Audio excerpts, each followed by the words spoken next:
So we are in the final week of this series, Epic Fail, where we're learning how to suck less by watching other people suck more, and we're learning at the expense of a king named Solomon from the Old Testament in the Bible who started out so very well and ended up being the biggest epic fail, in my opinion, in the entire Bible, in part chronicled by this book we call Ecclesiastes in Scriptures in the Old Testament, that chronicles this massive social experiment that he engaged in at the expense of his entire country, which was basically a sex, drugs, rock and roll trip for who knows how many years. And he came to this conclusion at the end of all of it, where as he's searching for meaning, that life is meaningless. And we were going, no, dude, life isn't meaningless. Your approach to life is meaningless. And so we've been talking about the things that he forgot to explore, like God as maybe a potential source of meaning. Who knows? You know, there's religions all over the world that think maybe God has something to do with it. Solomon, nope, not really on his mind. The second thing was community. So intimate friendships, meaningful friendships. And then we talked about generosity. It never even occurred to him that maybe he should be sharing some of what he gave. In other words, what he actually did in his quest for meaning is he neglected the three pillars of meaningful life. That these are pillars that the world over, it doesn't even matter what you believe. Even, other than, some people don't believe in God. But any religion of the world will tell you these three things you cannot have a meaningful life without. And yet he somehow misses those. So what we're going to do is we're going to talk today about this meaningless life that he had and how this happened to him. How did he get into a position where he missed such massively important things in his quest for truth? Today, we're actually going to talk about the power. This is the punchline. I'll give it to you now. The power of sin to separate us from the life we long for and blind us to our true condition. Now, even if you're someone who doesn't believe in God here today, all of us have a list of 10 commandments. Do you know that? Every single one of us have a 10 commandments. In other words, there are at least 10 things that you wish no one would ever do to you, right? If someone crosses that line, you're like, that's bad. That is not a good thing. And so everyone has got these. And so I don't know what your list is. With my list, they may share some things like murder, maybe, I'm hoping. That would be a good one. If murder isn't on your list... No, I do. I want to talk to you after. With witnesses. If that would be all right with you. But really, all of us. Now, something else. No, mine just keeps kicking out. You're going to have to control it, I'll tell you. So one of the things that we need to understand about sin is that, again, all of those, whatever's on your 10 commandment list, I guarantee you, the common denominator on all of our lists is something called self. In other words, when people in your life, or when you personally put yourself first at the expense of something important or someone important, that's the essence of sin. And this is the irony in King Solomon's case. He's trying to find the meaning of life by inserting himself at the center of life. So he essentially made himself God, which means this community he had around him, his kingdom, was all about feeding his own ego in his quest for sex, drugs, and rock and roll. And then his mission, again, was getting everyone doing that for him so that he could explore this to the end of the rainbow. So we see this in other people's lives very easily. We don't see it in ourselves very much. But you're like, oh, that person is so selfish. They're so self-absorbed. And this is the core of sin. Now, Solomon missed this boat so completely, this understanding the power of sin to separate us from the life we long for and blind us to our true condition, that I can't even point to a single verse in that book of Ecclesiastes to make my point. Not a single one even references this. He doesn't even address sin at all in his quest for meaning and how he might be part of the problem. Here's the irony. When you put yourself at the center of your own universe, and then you make life about yourself and meeting your own needs, that's the essence of sin that actually cuts you off from the life you long for. If you put yourself at the center and try and suck all kinds of meaning and pleasure towards yourself, you're actually preventing yourself from experiencing meaningful life. And as you do that, you're also blinding yourself to what's actually going on. Now, to show you what I'm actually going to talk about, I got to go to a completely different part of the Bible, which outlines it in vivid detail. And that passage has some history tied up into it. So I need to do a little bit of a history lesson. I'm sorry. If you thought you were done with history in high school, you're not, because you get it in church. So here it is. In the Old Testament, in the Bible, God chose a guy named Abraham to start a nation that would eventually become Israel. And these folks, during a famine, this family, Abraham's family, like his family tree, the people who had grown up to that point, they moved to Egypt at some point because of a famine, and stayed because they liked it so much. And they did so well in Egypt, they multiplied, that the Egyptians were threatened by them being there, and eventually turned on them and made this family tree of Abraham, Israel, they made them the slave labor for the nation.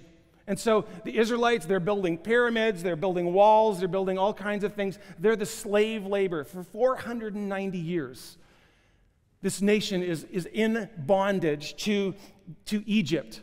Until, and this is where Moses comes into the story, a guy named Moses, God taps him on the shoulder, let my people go, into Egypt. Basically, he comes to the Israelites in Egypt and says, come with me if you want to live. Right? And they're like, sweet, sounds good. 490 years, we're in, right? And so they follow Moses, who's being led by God out of Egypt, while God does these off-the-hook miracles. He turns the river into blood. There's plagues of frogs and flies and gnats and fireballs and stuff. And it's crazy. And then there's the angel of death, and then he even parts the Red Sea for them to get them out of Dodge, closes it back up on the Egyptian army so that they're free.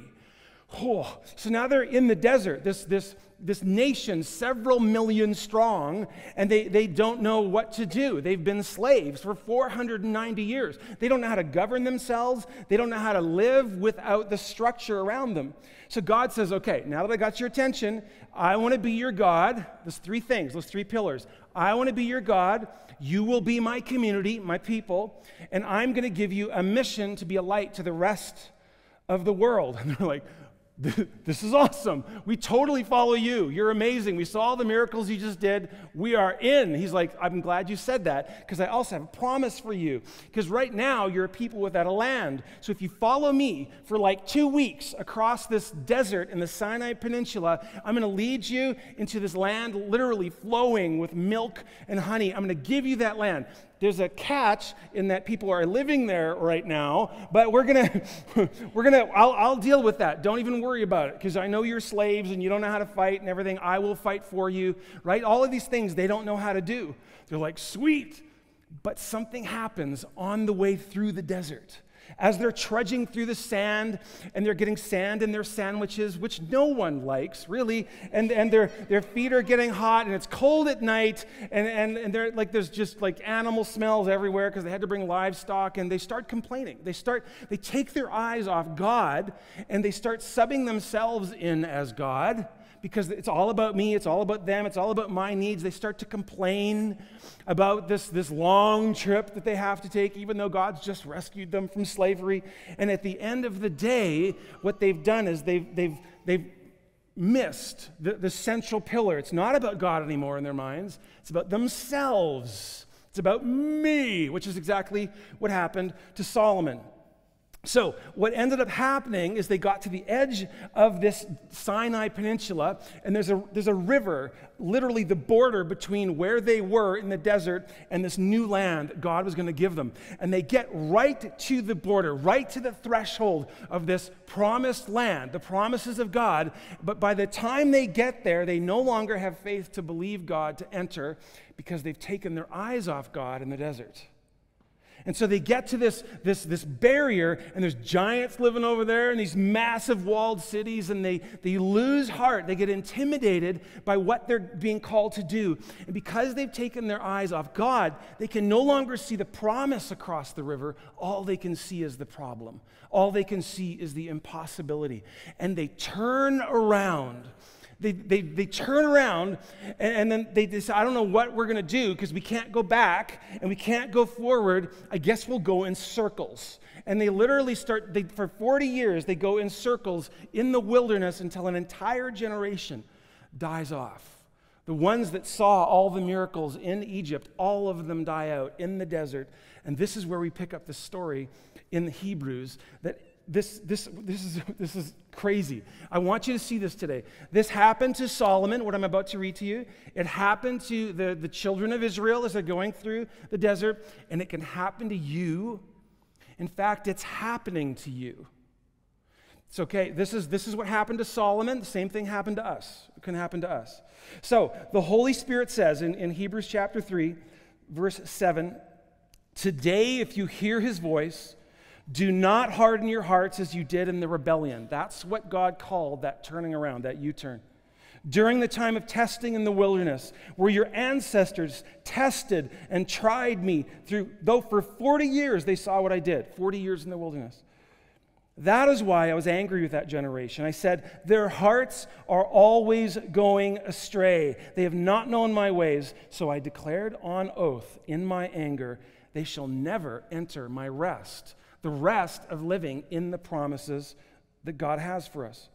So here's the punchline. See to it, brothers and sisters, that none of you has a sinful, unbelieving heart that turns away from the living God. By turning away from his promises, they were turning away from him. But encourage one another daily, as long as it's called today, so that none of you may be hardened by sin's deceitfulness. I'm going to skip forward a verse or two. And it says, who were they who heard and rebelled? Were they not all those Moses led out of Egypt? And with whom was he angry for 40 years? Was it not with those who sinned, whose bodies perished in the wilderness? And to whom did God swear they would never enter his rest, if not those who disobeyed? Another punchline. So we see that they were not able to enter because of their unbelief.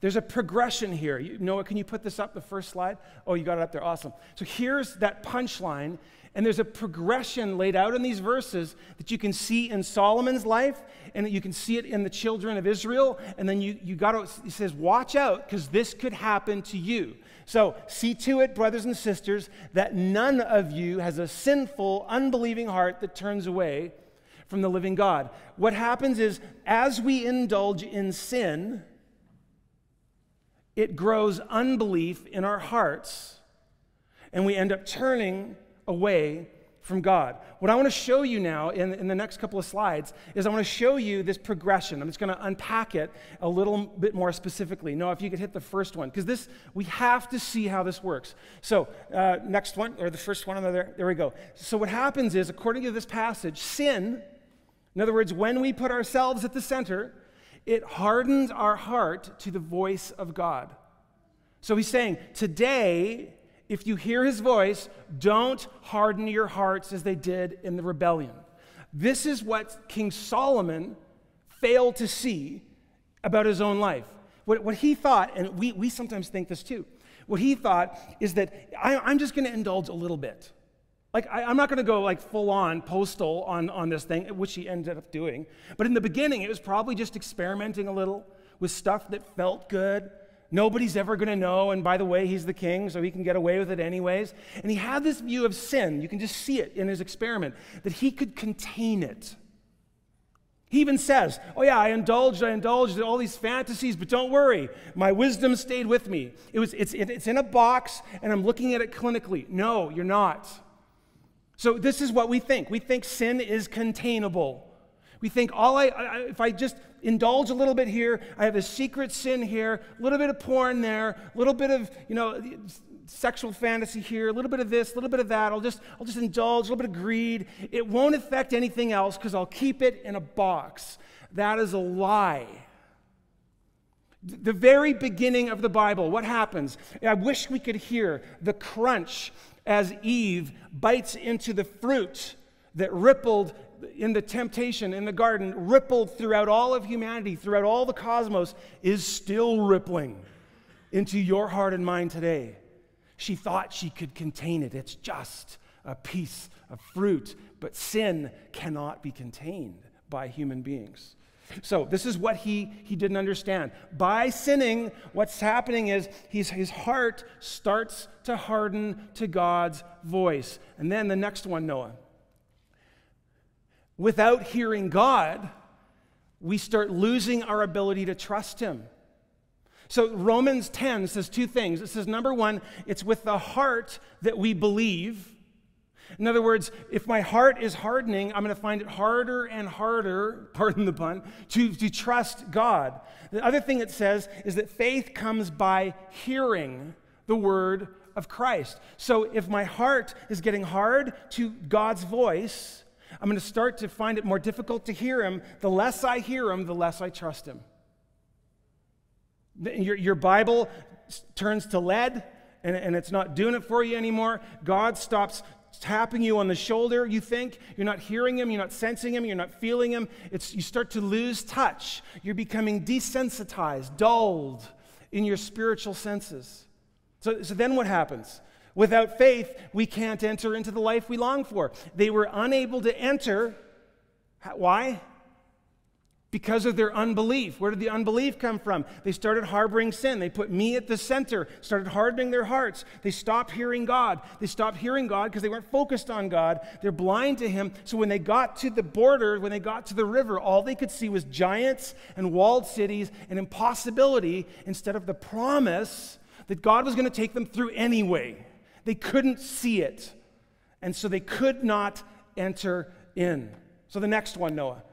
So this is something that we do often, right? Is that we notice that we're not entering in, but we don't give up so easily. At least some of us don't. Some of us give up right away. It's like, you know what, I tried that, been there, done that, bought the t-shirt, was too small, wrong size, all this stuff, right? But some of us go, no, I know that God is the answer, and I may not feel him, and I may not hear his voice, but so I'm just going to keep going through the motions. I'm going to fake it till I make it. And you watch people on the other side of the river who are defeating giants and living the dream, but you can't seem to get there, so you start imitating what they do. So you watch people singing, again, we've talked about this, you seem to be getting a lot out of it, and you're like, you put your hands up too, because maybe that's it. Or like you do, like just experiment with things that they're just going through the motions. It has nothing to do with what you actually think. And every once in a while, you taste a little something, which keeps you going, but you haven't actually entered in. Because you can't enter in by works. You can't enter in by trying harder. You can't enter in by being more religious and more devout and praying more and fasting more. It does not work. It's by faith. And so, the fifth one, Noah, we turn away. This is where they turn away. This is the big U-turn. We start finding our own way. Why? Because God's not doing it for me. I'm not feeling it, I'm not hearing it, whatever. I've tried. It's just too exhausting, and so I'm going to find my own way, which again is sin, which then hardens my heart even more to his voice, and then I can't even trust him. Trust him even less, and then I can't enter in even more profoundly, and my ruts in the desert keep getting deeper and deeper and deeper. There were millions of Jews at this point. Did you know that? Can you imagine? They must have come around to their track as they're traveling through the wilderness, because there are these people going in circles around and around and around and around. Somebody's like, oh, my teddy bear, I left it here on the other way around, right? Like you just like over and over and over, and they just could not break out of this path. So what I want to talk about, because I'm sure that we can relate to this diagram somehow, is I want to talk about how to get out of that death loop. Because I bet you anything, you can identify with somewhere or something on that chart. I bet you some of you are going, I don't understand. God just doesn't seem to talk to me. I'll tell you why not. There's something you're harboring. There's something you're not willing to give up that he wants you to give up, right? Some of you are like, I just don't understand. It's becoming distant, or I just can't seem to cross over like some people do. I know this is the explanation. This is why Hebrews is outlining this for us. Can happen to an entire nation, happen to King Solomon. At the end of his life, he's not connected to God at all because his heart had slowly become hardened until he wasn't hearing God, trusting God, following God. He turned away, turned to other gods, actually. And this is what we do. We put our faith in other things to fill us and save us. Now, what I want to do in the last little bit in my message here is I want to give you 3 keys. 3 keys that will unlock whatever door you're behind that you can't seem to get through. And these come directly from this passage that we studied today. And these are super, super exciting. Any one of these could lead to massive breakthroughs in your life. So just even latch hold of one. If you can latch hold of all 3, it's going to be awesome, okay? So if you find that you just don't know what to do next, this is really going to help. Next slide, Noah. Did you notice this verse that I was reading? And you're going to wonder why I labeled it Good Father. Did you notice this one? I was angry with that generation. I said, their hearts are always going astray, and they have not known my ways. So I declared on oath, in my anger, they shall never enter my rest. Does this sound a little temperamental to you? Fine then. If you're going to do your, I'm not going to give, and until you apologize, and it looks like God's being very, very petty. But, I don't often do this, but in this case, I really need to do this. You understand that the original Bible was not written in English, right? It was Hebrew and Greek primarily. There's some Aramaic in there too. But did you know that this word anger, angry there, is a word that was used all the time in the Roman world? And this word, Aristotle, the philosopher, you may have heard of him, he actually translates that word, anger, desire with grief. Desire with grief. Let's read the verse again. I had so much desire. I was so filled with desire for these people. I wanted so much for them that I was filled with grief with this generation. Why? Because their hearts are always going astray. I want them in the promised land. I want to shower my life and my love on them. I want them to trust me. Just trust me for 3 steps in a row and watch where you get. Watch where I take you. But you just keep, and squirrel, and shiny. And they just keep turning. Another U-turn. Okay, so he's grieving the fact that they did not enter in. Right? And then it says, they have not known my ways, so I declared on oath in my anger, they shall never enter my rest. Now, if you're a parent, you have done this. You've said, children, there is no dessert unless you finish your supper. Now, some parents are like, nah, it's okay. Here's the dessert. But if you're thinking about the future of your children and not just the discomfort of the moment because you just really, really want to give them dessert, if you're actually parenting your children, you will not give them dessert. It will break your heart because it's so delectable, and now you've got to eat it in front of them. And it's, and you want them. Look, it's not that you didn't want them to have dessert. You wanted them to have dessert, but now you can't give them the dessert. Why would you do that? All you had to do is finish your supper. This is the sense that God is speaking, which is why I'm saying he's a good father. Like, you do understand the life that you long for, he wants it for you more than you ever could. You know that, right?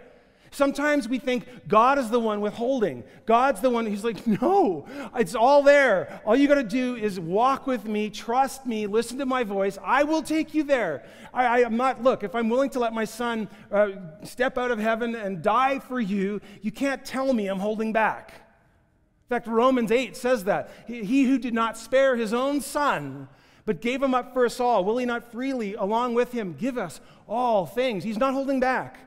We're holding back because we're holding on to this sin that's hardening our hearts, which is making it hard to trust him, hard to hear his voice, so we can't enter in. How would you like to have a breakthrough today? It starts with understanding that God is a good father. He wants this for you. He's like, come home. He wants you. Okay, so now the second key. Let's put that one up there, Noah. It's this great word called today. And the cool thing about it in this passage, if you read it in your Bibles, it's with a capital T. Capital T, today. And here's the cool part. It's because it's always current. For God, it's always today. right? We're like, oh, yesterday or tomorrow. He's like, there is no tomorrow. There is no yesterday. There's today. And today I'm speaking to you. Today I'm that good Father. I want you. I want to love you. I want to set you free. It's always today. So today, if you hear your Father speaking, if you feel him pulling at you, if you feel something coming alive in you, starting to hope again, even as I'm speaking right now, know that that's God saying, wake up, wake up, wake up. It's today. Capital T, this is your day. Is that good news? Come on, so good. Thank you, Steve. You guys are so quiet today. I want to hear your voice too. Okay, so there's only now. Paul actually picks up this exact theme, and he pulls it out, and he says, today is the day of salvation. Today is the day of salvation. Be reconciled to God. It's enough. Turn away, not from God. Turn away from that sin that you've been holding on to, that you've been coddling, that you've been hiding, that you've been trying to compartmentalize, not realizing it's affected everything. Let it go. Turn from that and turn to him. Now, I've shown some of you this diagram before, but I want to show you how to do this. Now, as I do this, I'm going to show you, number one, how to lead someone to Christ. I'm going to show you how to come to Jesus if you don't know him. But I'm also going to show you how to live once you've given yourself to Christ. All three of those, same diagram. It's a great diagram. I didn't come up with this diagram. I modified it slightly because that's what I do. I meddle with things. But this is how it starts. So these guys in the desert, they've got to acknowledge, or King Solomon could have, because it was always today, always today, always today. He could have acknowledged, I'm broken. I screwed it up again. I can't fix myself. I've fallen and I can't get up. However you want to put it. I've totally screwed up. I've sinned against you, God. Whatever it is. Just acknowledging that you're broken and that you can't fix it. Because what's in the way, second slide, is sin, right? God's perfect love is what we're separated from. It's all there. It's all there. But sin, next slide, is what's separating us from God. And so knowing that we have this separation, we spend our lives trying to recover what we've lost in one of two ways. Either we engage in more effort, religion, try harder, fast, give, go, and it never quite gets there. Self-help book, Tony Robbins, Oprah, whatever it is, all these things you're supposed to try and do, and it all falls short.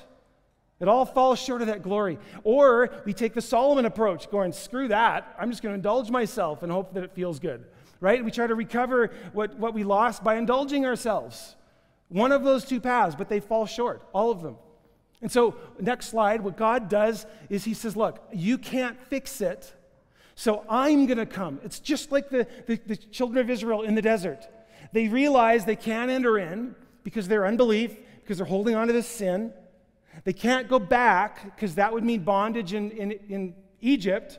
So they're stuck in this no man's land. The way forward is not to try to go back and recover what we lost. It's to move forward by embracing Jesus. It's embracing him. It's turning not from God, but from my failed attempts to fix myself and turning to Jesus instead as the only one who can save me, who came to this earth, died on a cross in my place to forgive me for everything I've ever screwed up, gave me his Spirit, last slide, so that I can go back into this broken world and share this great news and grow into this life that I've lost. Now, some Christians mistakenly say, oh, yeah, I know that I've been there, done that. No, this is how we live. So this is it. This is the whole curriculum. Like if you don't get this, you haven't grasped the entire Bible. Because what the entire Bible shows us is what happens when we try to make me the center, we try to live our own way, and we try to recapture what it is, what we feel like we're lacking through self-effort or indulgence. And Jesus says that's not going to get you there. You're going to have to turn from that. It's called repentance, and turn to me and trust me instead. So you'll find yourself, as a believer, you'll find yourself in the desert again. You're like, how did I get here? I don't understand. God's voice seems distant. I'm not feeling it. Somehow I got disconnected. Let's go back. You've been sinning, and you've been trying to fix it yourself. What do? You turn to Jesus instead of that sin. You trust in his work on your behalf again, and you grow back into the life that he has for you. You cross the river.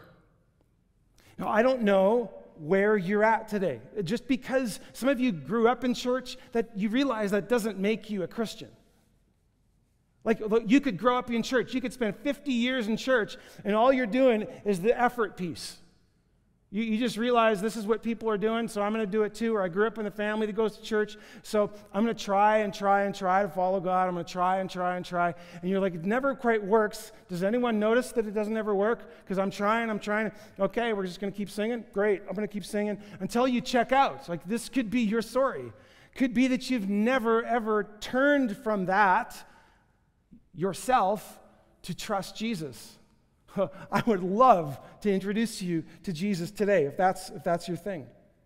Okay, so this is the way we live. This is how to start living. This is the way out of the doghouse, out of the desert, however you want to put it. Okay, there's a third piece that I want to finish with today. Just really important. I want to make sure we grab this. The third key, and that's the word encouragement. I don't think we understand as individualistic, like island, like all man is I'm an island, I can do it myself kind of people, how fundamental encouragement is. So here, encouragement is actually linked to our success in following God. Directly linked, cause and effect. So here it is. Encourage one another daily, as long as it's called today. In other words, now, every day, you need encouragement. And so do the people around you. Every single day, no exceptions. Why? Look, so that none of you may be hardened by sin's deceitfulness, God's voice gets cut off. Like, this whole thing, that whole cycle can be nipped in the bud with encouragement. Do you see that from that passage? And so many of us live solo lives as though we can do it ourselves. He's saying, you cannot do it. This is part of what went wrong with Solomon. You cannot do it. Has it ever occurred to you that the people in your life right now are either desert dwellers that are encouraging you to deepen your tracks in the delusion, or they're people who have crossed over who are going to help you break the spell? I'm not saying get rid of the desert people. I'm saying you need people in your life who have crossed over. If there's no one in your life that's experiencing something in Jesus that you're not experiencing, if they're not speaking into your life, you're missing out. I'm telling you. This is why we tell testimonies, stories of things that God has done. It's like, oh, right. We're supposed to cross the river. Right, there is a promise. Right, God is bigger than the giants. Oh, I forgot that we can take the city. I forgot. I tell you what, I'm the pastor of this church. I'm a pretty passionate guy, and I have all these cool stories I tell you. I need encouragement every single day, or my heart starts to harden. Noah and I were talking about this week. He's been living for such a long time with a hardened heart. Couldn't figure out why God didn't feel real. And I started speaking some stuff into him. Then he started listening to this podcast. And he's like, oh, I'm coming alive, Dad. My heart is starting to soften. God's becoming more real. Right. We need it every single day. So yes, get into your Bible, read it. It's designed to encourage you forward. But you need people who can challenge you, who are more alive than you are. And you need to humble yourself. You know, so Christians are so full of themselves sometimes. Come on. I've heard so many people go, you know what? I was talking to so-and-so, and he implied that I didn't have enough faith. Right. Why is that a problem? Get over yourself. I'd say that to God all the time. Increase my faith. I don't have enough faith. If you're going to follow Jesus, if you were walking around one of the 12 disciples, he did that all the time. Oh, you have little faith. You guys, where's your faith? Where's your faith? Where's your faith? We're like, oh, no, I'm so offended. Like, get over yourself. That's the whole point. Without faith, you can't enter in. It's the most loving thing in the world to go, bah. Get your faith on, pal. And encourage each other. Kick you in the butt. Like, we all need this. Okay? We need people who believe in God more than we do, who are living it, who are experiencing it. You need that. Don't be offended. Don't be intimidated. Find people like that and go, I need you in my life. Speak to me, right? What are you reading? What do I like? How does God taken you from the desert to where you are? And you just need this, okay? This again, why we do life groups. It doesn't always happen exactly like this in life groups. This is what we're trying to do in life groups. This is the point. This is why Hebrews also says, don't stop meeting together, but encourage each other daily. Because if you don't, I guarantee your heart is hardening. It's hardening. So there's nothing actually wrong with coming to church to get charged up. If you need to go past that. But yeah, that's part of what I'm trying to do. I'm trying to go clear every single week. Oh, all right. Have you noticed that what you walk out of here and you're like, it's just so clear. Things are just clearer now.